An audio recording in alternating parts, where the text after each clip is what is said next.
No one escapes vengeance unscarred. Not the lord who wields it, not the outcast who flees it, not the child who whispers it in the dark. Vengeance is a fire that warms the heart but chars the soul, a blade that cuts both ways, a truth as old as the bones of Westeros. In a world where oaths are broken and blood is the only currency, vengeance is the justice many seek, yet it is a justice that devours. Arya Stark. A girl of Winterfell carried vengeance like a prayer, her list of names a litany against the world's cruelty. Cersei, Joffrey, Ilyn, Pain, Meryn, Trant, the Hound. Each name was a wound, each a debt to be paid in blood. But in the Vale on a rocky slope where the earth drank deep of a dying man's life, she stood over Sandor Clegane the Hound, her enemy, her captor, her teacher, and did not strike. She spared him not out of mercy, not out of weakness, but out of something deeper, something truer. Why did Arya Stark, a wolf forged in loss, walk away from vengeance? To understand this, we must tread her path through the ashes of her family, through the lessons of a scarred dog, through a world that breaks all it touches, and into the heart of what it means to survive. The Red Wedding was not a slaughter, it was a revelation. It was the moment Westeros tore off its mask, revealing a face of treachery painted in Stark blood. Ned Stark's honor had already fallen, his head struck from his shoulders on the steps of Baelor's Sept, a warning to those who believe in truth over power. He was a man of the North, steadfast, bound by duty, who saw the world as it should be, not as it was. He trusted in King's injustice in the old ways, but King's Landing was a viper's nest, and trust was a noose. His death was not just a loss. It was a lesson one his children would carry in their bones. Robb Stark, the young wolf, took up his father's banner, a king crowned by loyalty and love, but love made him vulnerable. He wed Talisa, a healer from Volantis, breaking a vow to the Freys, and in that choice he sowed the seeds of his end. At the Twins, under the sacred bond of guest right, the Freys and Lannisters wove a tapestry of betrayal. Robb's body was pierced by bolts, his direwolf. Grey wind slain his head, severed and mocked with the beasts in a grotesque parody of kingship. Catelyn Stark, mother and protector, fought to her last breath. Her hope, a fragile thread as she begged for her son's life. Her throat was slit, her screams drowned in the laughter of traitors, her body cast into the river like refuse. The Starks were not merely killed, they were erased, their legacy drowned in wine and treachery. Arya, a girl of 11, stood outside the Twins, her heart a furnace, her eyes burning with the truth of what she saw. The world had taken everything: her father, her mother, her brother, her home, and she would take it back. Vengeance is not a path. It is a labyrinth, twisting and treacherous, with no promise of escape. Arya learned this not from the honor of Ned Stark, the love of Catelyn, or the courage of Robb, but from Sandor Clegane, the Hound, a man who wore his scars like armor and his truth like a blade. He was no knight, though he had worn the white cloak of the King's Guard, a garment stained by blood and lies. He despised chivalry, spat on the songs Sansa Stark once sang in Winterfell's halls, her voice soft with dreams of true knights and golden princes. Knights were frauds. He said their vows hollow, their honor a mask for cruelty. His own brother, Gregor Clegane, the Mountain, was proof, a knight in name, a monster in truth, a giant of brutality who held Sandor's face to the flames when he was a boy, scarring him for life over a toy. The Hound carried that fire in his flesh, and his soul a reminder that the world is a furnace and men are its fuel. He killed without pretense, fought without glory, lived without illusions. In a land where Tywin Lannister spun webs of power from Casterly Rock, where Joffrey Baratheon played at king with a butcher's glee, Sandor Clegane was the only man who spoke plain. "The world is built by killers," he told Arya once, his voice rough as gravel, his eyes hard as flint. "You'd better get used to looking at them." And look, she did, into his scars, into her own heart, into the truth of what it takes to survive. Arya was a wolf, but a cub still when the Hound took her from the Twins. She hated him for Micah the butcher's boy, cut down like a dog for Joffrey's whim on the road to King's Landing. She saw him as a monster, a Lannister blade, a name on her list to be crossed off with blood. When he claimed her for ransom, she swore she'd kill him, dreamed of plunging, needle her thin little sword into his heart, watching the life fade from his eyes. But dreams are for fools, and Arya was no fool for long. The Hound did not chain her like a prisoner, did not beat her like a slave, did not treat her like a prize to be bartered. He fed her, though the bread was stale and the meat tough. He sheltered her, though the nights were cold and the stars indifferent. He fought for her, though he claimed it was for coin. Through the riverlands, through mud and blood and the stench of death, he dragged her not as a captor, but as something else. A teacher, a mirror. A man who saw in her the fire he'd carried since childhood. She hated him. Yes, but hate is a poor teacher. Survival demands more. It demands cunning resilience, the will to wake each morning and spit in the face of despair, and the Hound in his rough, unyielding way gave her that. The road they walked was no path of glory. The Riverlands were a wasteland scarred by the War of the Five Kings' villages, gutted fields, rotting bodies swinging from gnarled trees. The small folk starved, their eyes hollow, their hands grasping at nothing. Bandits roamed, broken men who had once been soldiers, now wolves in human skin. Death waited in every shadow, and trust was a noose. The Hound taught Arya to see it all, to read the land, to know when danger was near. He taught her to hide her fear, for fear is a scent that draws predators. He taught her to sharpen needle, to keep it close, to make it part of her. Not a toy, not a dream, but a tool for survival. At an inn, when men came for them, sellswords or outlaws, their motives as murky as the ale they drank.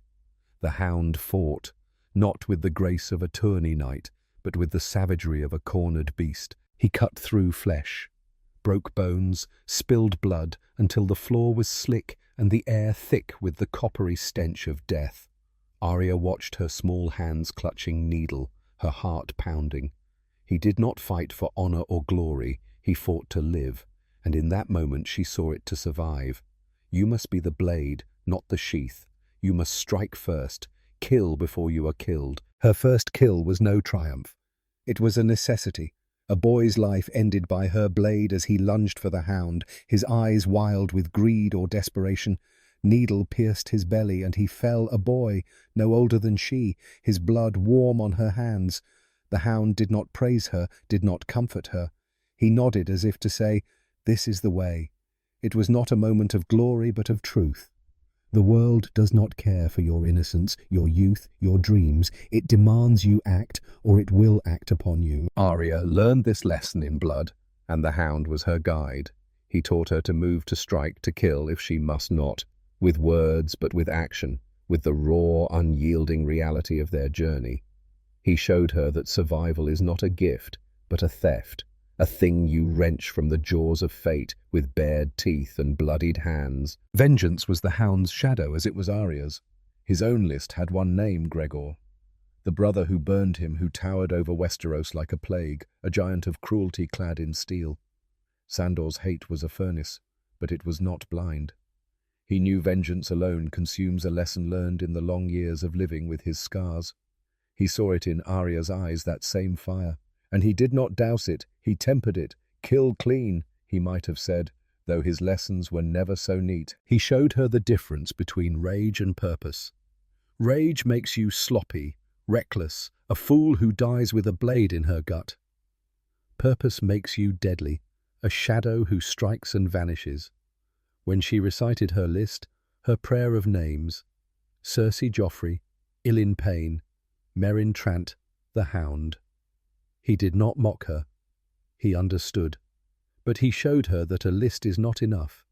You must be strong enough to wield it, cunning enough to live long enough to see it through. Vengeance is a fire, but it must be controlled or it will burn you to ash. In Sansa Stark, the Hound saw innocence, a fragile thing. He could never have a thing he could never be. He saved her from the King's Landing mob, cutting down men who would have torn her apart in the streets, their hands clawing at her dress, their eyes wild with hunger and hate. He carried her to safety, not for thanks, not for reward, but because something in him could not let her break. He offered to take her from the city during the Battle of the Blackwater, when fire, his greatest fear, consumed the night, when Stannis' fleet burned in wildfire's green embrace. He stood in her chambers, drunk and broken, his scarred face a map of pain, and offered her truth. "I'll keep you safe." But Sansa was a dreamer, clinging to songs of chivalry, even as Joffrey's cruelty stripped them away. She refused him, and he left a deserter in a city of liars, his white cloak discarded like the ideals it mocked. Arya was different. She was no dreamer. She was a fighter, a wolf with teeth. Where Sansa needed protection, Arya needed forging, and the Hound in his rough, unyielding way gave her the tools.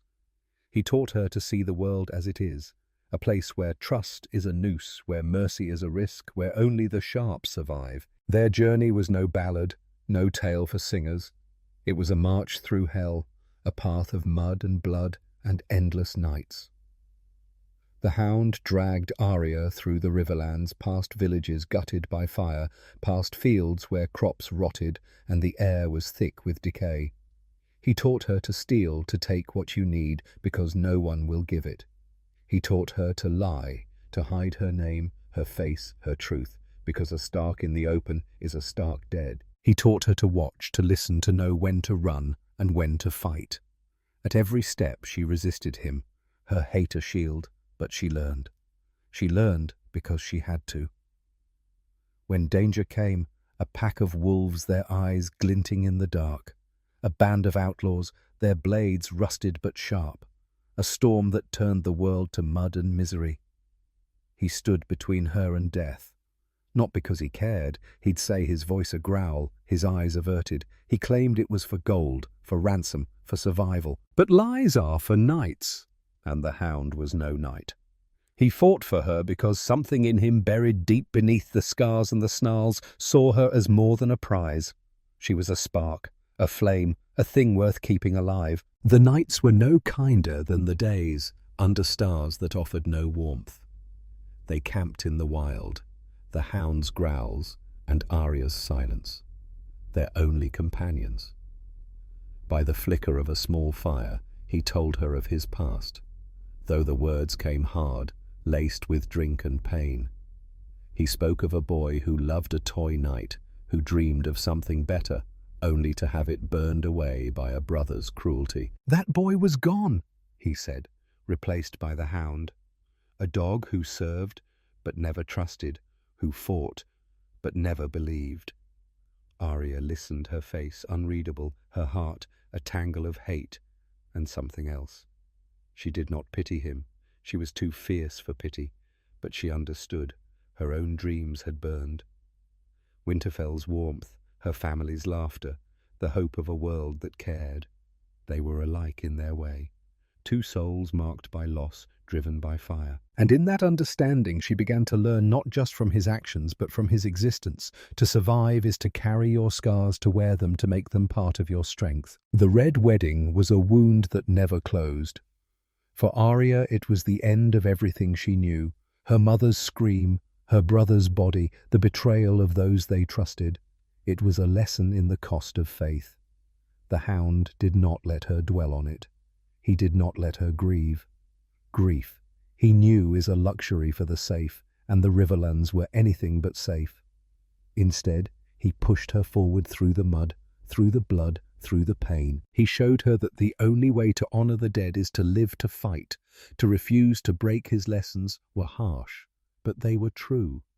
He taught her to steal food from abandoned farms, to lie to strangers who might betray her, to sharpen a needle until it gleamed like a promise.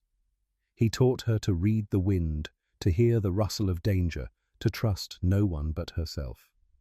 And in those lessons she found the strength to keep going, to keep her list, to keep her fire. But the Hound was not her only teacher.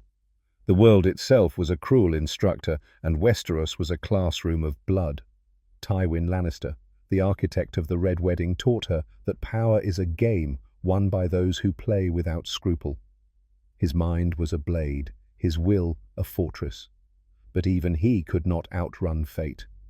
A crossbow bolt in the privy fired by his own son proved that power is fleeting, that betrayal is a shadow even the mighty cannot escape. Littlefinger. Petya Baelish taught her that cunning is a currency that lies can build empires. He wove his schemes from the Vale to King's Landing, a spider in a web of his own making, but his ambition was his undoing, his throat slit by the very girl he underestimated. Varys. The spider taught her that loyalty is a mask that even the selfless serve their own ends. He whispered of a better world, but his machinations fueled the chaos he claimed to abhor. Each was a lesson in the Game of Thrones, a game where no one wins, where every player burns. The Vale was not the end of Arya's story, but it was the end of her time with the Hound Brienne of Tarth. A night in all but name found them on a rocky slope, her oath to Catelyn Stark, driving her to save Arya. She was a vision of honor, her armor gleaming her sword, Oathkeeper, a promise of justice.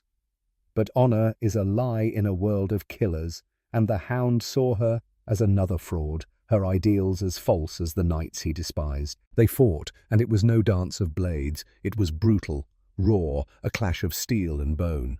Brienne was strong, her resolve unshakable, but the Hound was relentless, a force of raw, unyielding will. He fought for life, for Arya, for himself, but even dogs tire, and he fell, his body broken, his blood soaking the earth. Bleeding out on that mountainside, he begged Arya to kill him. "Do it," he rasped, his voice thick with pain, his scarred face twisted in agony. "Cross it off your list." He taunted her, spoke of Micah, of her pain, trying to goad her into ending him.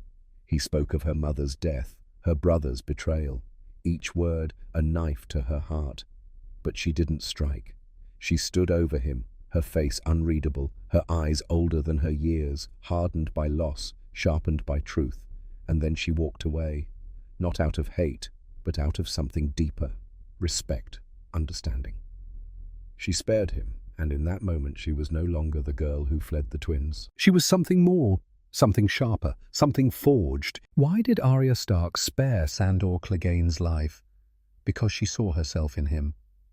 Not the girl, not the Stark, but the fire. The child burned by betrayal, just as he was burned by fire. In Sansa he saw what he could never save, innocence, a thing too delicate for a world of blades. In Arya he saw what he could shape, strength, a thing that could endure. He was no hero, no knight, no savior.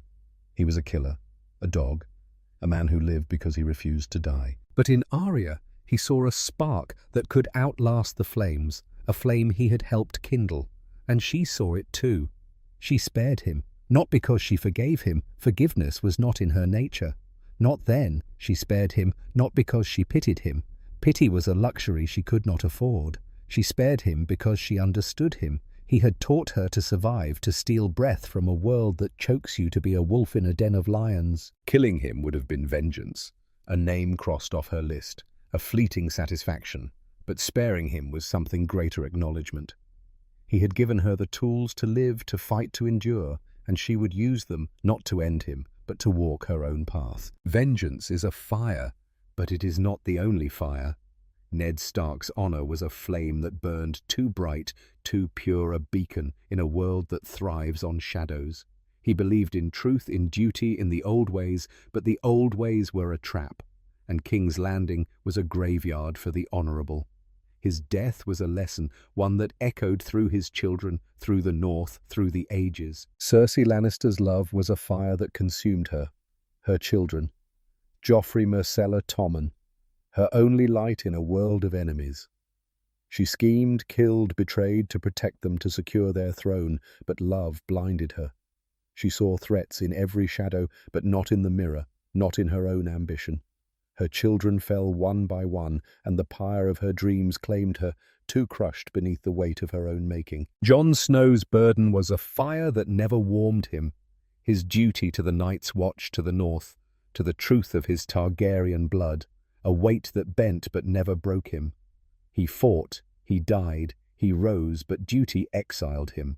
A bastard king sent to wander the snows, his fire flickering in the cold. Daenerys. Targaryen's fire was justice, a dragon's flame that promised freedom but delivered ash. She broke chains in Slavers' Bay, burned tyrants in Meereen, but her vision of a better world became a graveyard when she torched King's Landing, her ideals turning to ruin her dream, a slaughter. Each carried their fire and each was scarred by it. Arya's fire was vengeance, but in the Vale she learned it was not enough. Vengeance alone consumes, strength endures. The world does not reward the honourable Ned's head rolled for it, his principles a noose around his neck. It does not spare the hopeful. Catelyn's throat was slit for it, her pleas drowned in the laughter of traitors. It does not bow to the vengeful, unless they are cunning, unless they are relentless. Arya survived because she learned this, and the Hound was her guide. He gave her no songs, no promises, no lies. He gave her the truth. The will to keep going, to wake each morning and spit in the face of death, to carve your name not on a list, but in the bones of those who wronged you. He taught her to be a blade, a shadow, a wolf. And in sparing him, she showed she had learned. She did not need his death to prove her strength. She had already taken what he offered, the fire, to endure the cunning, to survive, the will to walk away when vengeance was not the answer. But survival is not triumph. It is not justice. It is not peace. Survival is a theft, and it comes at a cost. Arya's journey did not end in the Vale on that blood-soaked slope where she left the Hound to his fate. She sailed across the narrow sea to Braavos, to the House of Black and White, where the faceless men promised power, promised freedom from pain, from memory, from self. They taught her to wear faces, to become no one to serve the many-faced, God with death as her offering. But Arya could not let go.